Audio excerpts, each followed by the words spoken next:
Sometimes when you watch horror movies, the people involved can have much darker stories than what you see in front of the camera, and nothing is more true than the case of the movie we're talking about today. But as always, there's a story to tell from my own personal side on finding this movie, so let's get right into it. It was about 4 or 5 years ago. One of my buddies showed me this book that had all this really cool horror, comedy, action VHS artwork from the 80s. This is actually the book if anybody's interested. It's called VHS Cover Art, and I was flipping through this book, and then as I was flipping through it, I came across this artwork for a movie called The Willies. Now, looking at the artwork, I was sucked in. It's these kids camping out at night. There's this big monster over the top of them, and it gives you this sense that this is a really fun, cozy, vintage 80s style horror film. Well, this movie is actually, I think, 1990 or 91, but the fact remains that this is an 80s horror film if there ever was one. I was super interested. I remember trying to find the movie on DVD or Blu-ray on Amazon, and sure enough, it didn't really seem like it was that readily available. There's certainly no high-definition release for it. Assume that around that time, oh, well, this has got to be something that maybe Vinegar Syndrome, Arrow Video, somebody will put this movie out. And as some time went on, it never really happened. I was able to find the movie on streaming, and sure enough, I found it. I went online, and I believe it might have been Tubi, and I decided to watch The Willies.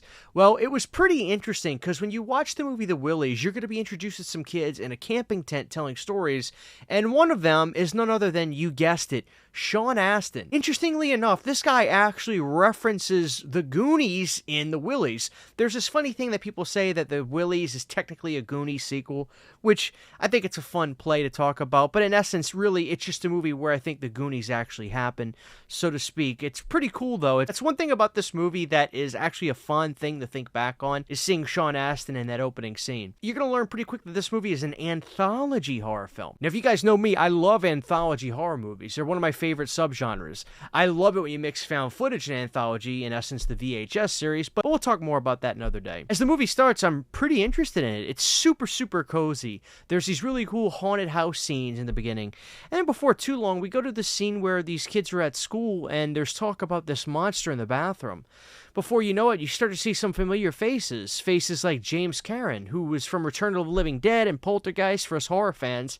And it was amazing seeing him. I was thinking to myself, this is so cool. James Karen's in this movie? What's not to love? I love James Karen. And the story about this monster was fantastic. You see this monster come down from the ceiling of the bathroom, and it is this harrowing creature. It's actually the creature that's on basically the poster VHS artwork for this film.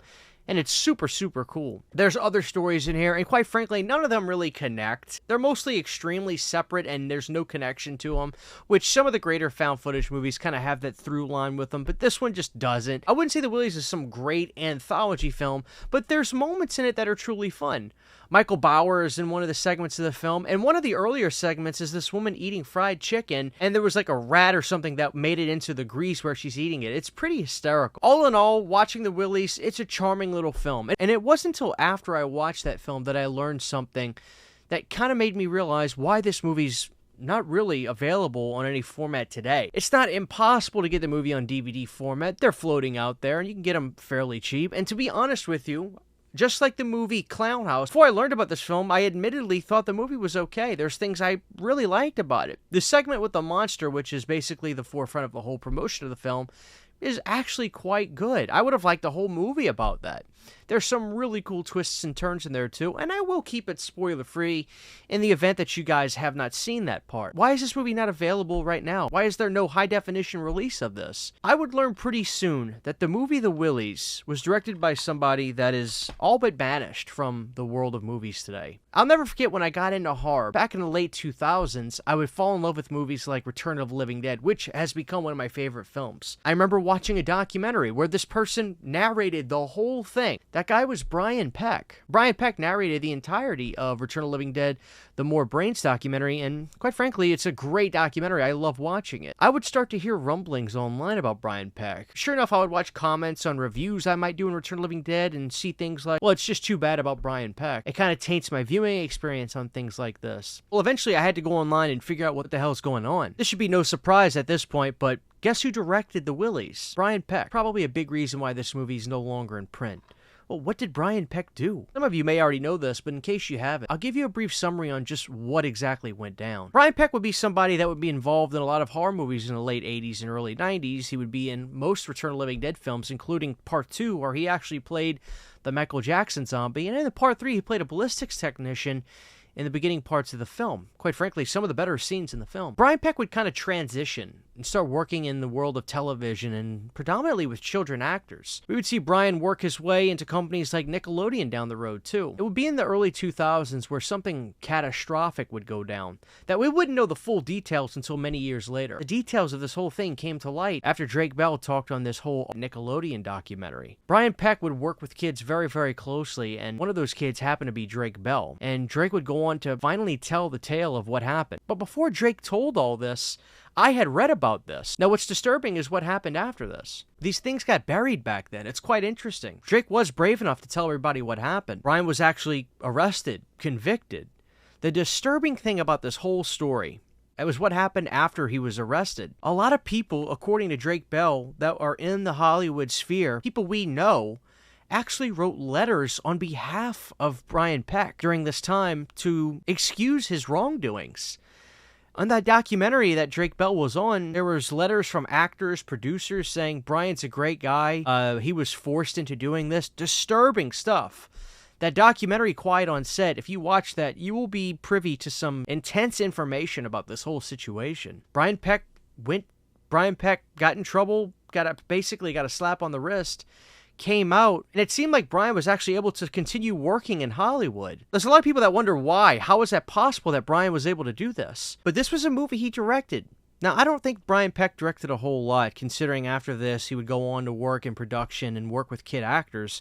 But The Willies is one of those movies that unfortunately falls victim to people being bad human beings. But this is another one of those tales where it's just unfortunate. Why is it that some things that we love have to be tainted by learning about the people that make them? This is not something that's too uncommon. It seems like a lot of people in Hollywood really aren't that great of human beings. Now, I was doing a little bit of research for this video, albeit I knew most of this stuff already, but I found an extremely unsettling video that I want to show you guys a snippet from. Now, I don't remember what show this was, but this is a video of a very young Leonardo DiCaprio and Brian Peck on set, and they're being interviewed, or there's some kind of video featurette going on, and it's just really uncomfortable. Have a look at this. I know we can show them our little drawings. Show us the little drawings. Oh, you see, we draw drawings of each other. Brian is the famous artist, and we always make fun of each other and portray each other in silly, satirical ways. Leo's job on this set, for some reason, is to make fun of me all day long. Okay. Yeah, watching that just kind of gives me the willies, no pun intended. All that to say, The Willies, in and of itself as a movie, is charming.